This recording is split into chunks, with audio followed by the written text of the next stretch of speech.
Howard. It's I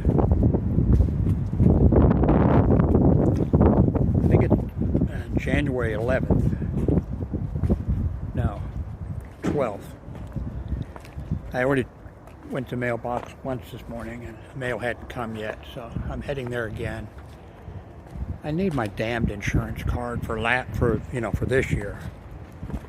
The company had problems with 230,000 customers getting their card. They got them out to most everybody, but I'm one of the people. They didn't get the card. Well, I think they actually got the card out, and I think they actually sent it, and it never got here, so I had to contact them again, and they sent it. And I go to the doctor tomorrow, and they really need the card.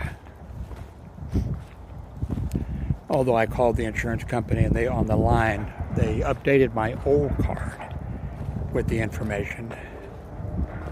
And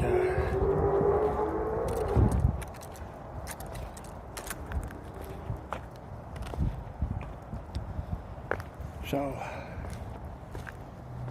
this is sort of my last chance because I'm going early tomorrow and the mail won't be here when I go in the morning. So I came once earlier and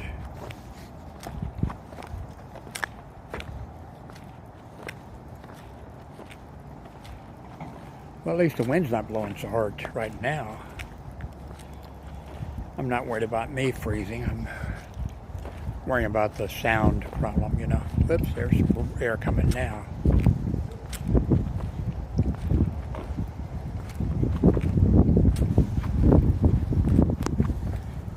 These are really beautiful trees. I forget what they're called. I've shown you, well, years ago, I've shown you pictures of the beautiful red flowers on these. Looks like I got to go around. I can't make it without a railing. So.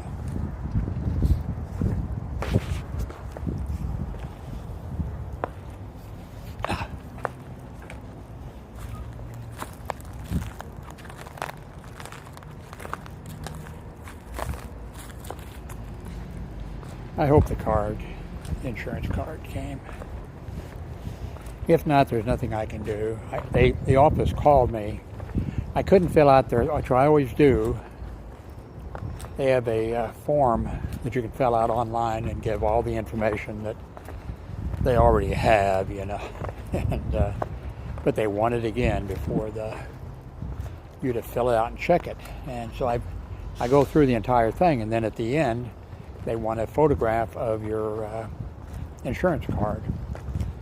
And I don't have the new insurance card. Now, the insurance company said that online, when I called them, they said that they went ahead and they updated my old card so it has the new information, you know, and shows that it's approved, that it's like the new card, but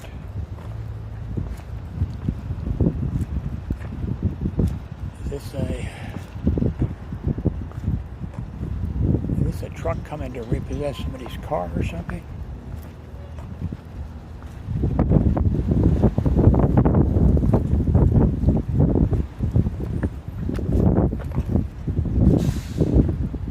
Says something on it. Oh, there's the mail lady. So there is a chance that I have my card.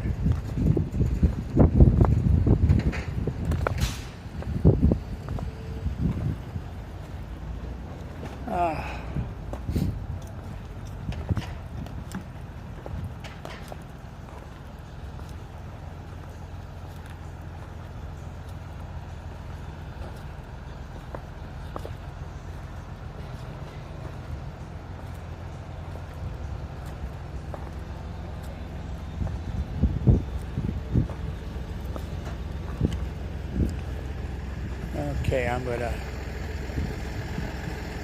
stop this video here.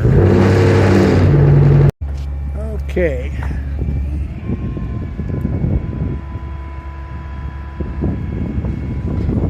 I got my card. I have the envelope.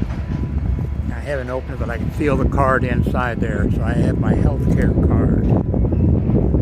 Oh, that can make things so much easier because I have a doctor's appointment tomorrow. And then I have one on the 17th. Tomorrow's the 13th.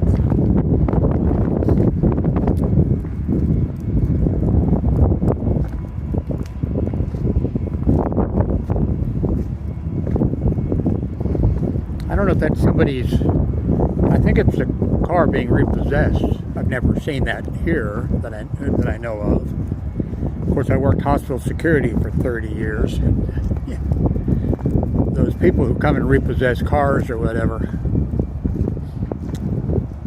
they are, I'm sure there are some good ones, because there's always good and bad, but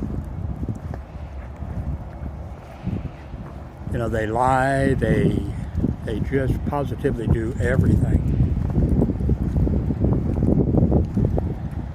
I wasn't working, it was on the midnight shift at Trinity Lutheran Hospital.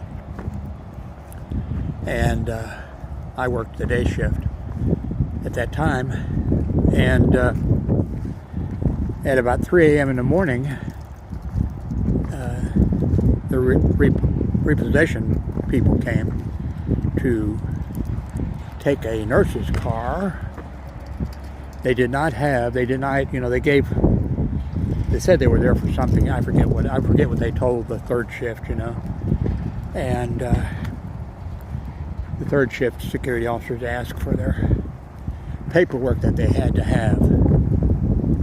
I mean, if they had the paperwork, they could go ahead and they could repossess the vehicle on private property or, you know, whatever. And they didn't have it. And then I'm not sure if it was one or both of them they got belligerent with security and were going to fight security. And they both ended up going to jail. Of course, they got out almost immediately while the midnight shift was still there, even. And then the midnight shift, you know, made their rounds a little bit later, still on the midnight shift, and they found an unbelievable, I forget how many it was, 10 or 15 cars or something were damaged. And then when I came on duty, you know, they said that they had, you know, they made the report and everything, and I just knew. So I went out and checked the parking lot, and I found, I don't forget what it was, 5 or 6 or 7 cars that had been damaged. You know, they weren't, I'm not sure, I don't remember them if they stole something, but I know they deliberately damaged vehicles. I mean, that was just unheard of, you know. And then the director of security, you know, I updated the report, and the director of security said those guys were calling.